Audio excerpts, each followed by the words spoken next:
Hi, I'm David Foskey, and today I'll be reading Carnivores, written by Aaron Reynolds and illustrated by Dan Santat. The lion is known through the animal kingdom as the king of beasts. The great white shark is the most feared predator in all of the oceans, and the timber wolf's howl strikes terror into the hearts of fuzzy woodland creatures everywhere. But even savage carnivores get their feelings hurt.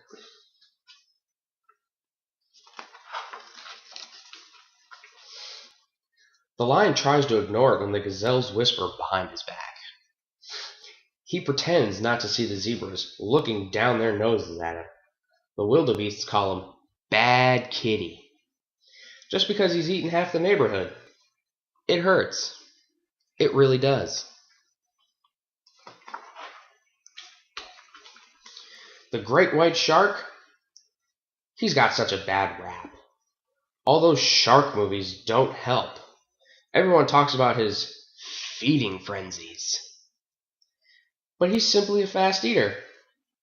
Nobody quite understands.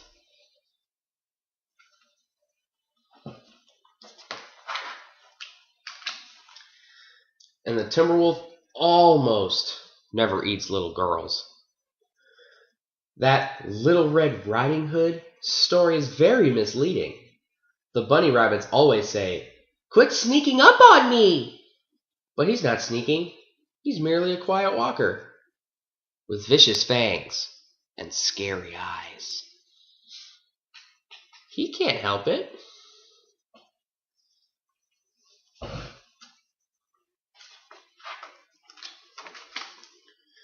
So it was just a matter of time before the lion, the great white shark, and the timber wolf started hanging out.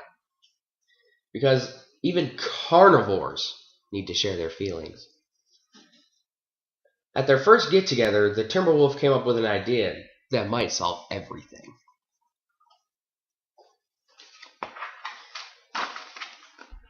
The lion tried to enjoy his salad, but leaves and bark kept getting stuck in his razor-sharp teeth. The great white shark ate nothing but seaweed for a whole day, but it left a horrible, kelpy aftertaste in his mouth. And the timber wolf tried his hardest to eat only bunnies, berries, but every single berry bush seemed to have a bunny inside.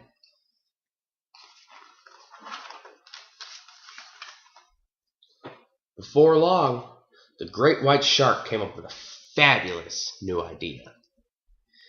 New outfits! We'll blend right in!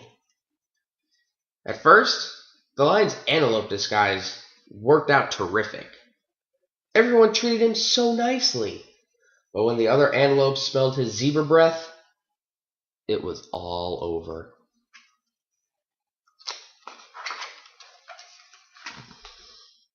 The great white shark blended right in with the dolphins. Nobody suspected him of being bloodthirsty at all, until all the dolphins disappeared. And the timber wolf kept drooling on all the other bunnies. The disguise idea was a dud, which was very frustrating, which made them all hungrier than ever.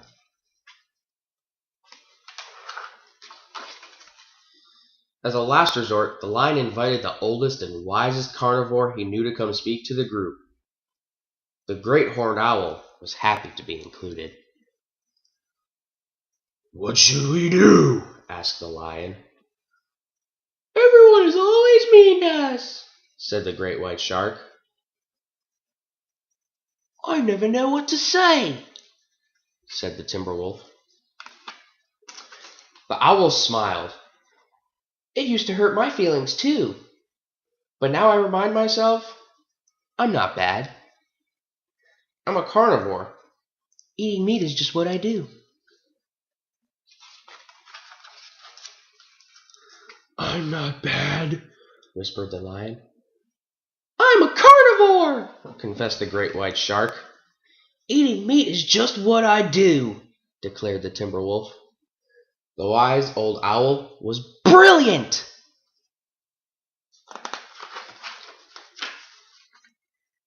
It turned out he was also delicious.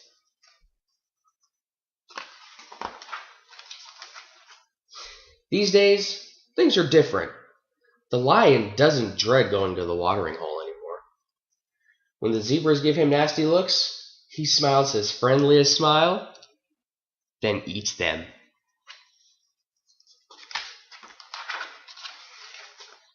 The great white shark feels much better about gobbling up everybody in sight.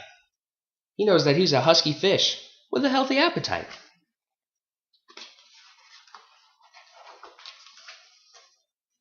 When the timber wolf gets the munchies, he doesn't think twice about grabbing a handful of bunnies. They have really negative attitudes anyways.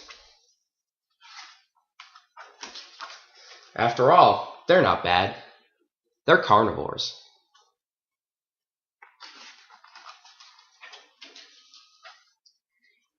Eating meat is just what they do. And that's the end of the story. I believe I would use carnivores in a 2nd to 4th grade classroom for the aspect of teaching in the sciences, the different animals, what carnivores eat and don't eat. And there you have it, carnivores.